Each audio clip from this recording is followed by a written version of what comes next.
ኡፍ አረ እዚህ ቆመን አንድ ሰዓት ሆነን እኮ በቃ ትዕግስት የሚባል ነገር አልፈጠረብህማ እንዴ? መቼስ ቀጥሮን አይቀር። እኔን የሚያናድደኝ እንዲህ ሽክ ብዬ ባዶ ሆዴን ሰፍ ብዬ መውጣቴ ነው። እና እንደውም ምን ይጋብዛሃለሁ? ባሌን ጎደው ብላሉ። ገና ደሞዝ ከመውጣቱ ልናጠፈው ነው እንዴ?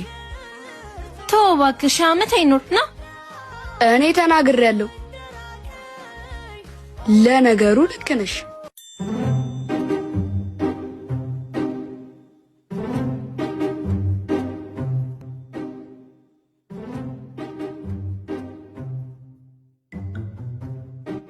ጀበላሽ እሺ ቆይ ምን አጥብጦኝ ነው? እልህ እንዲህ ነው እንደሚያደርገው። አንተ ብላ ምን አለብህ?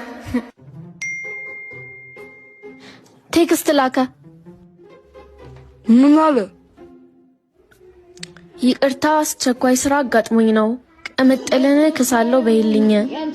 እሱ ምን ያደርግልኛል? እስቲ አላለቀም።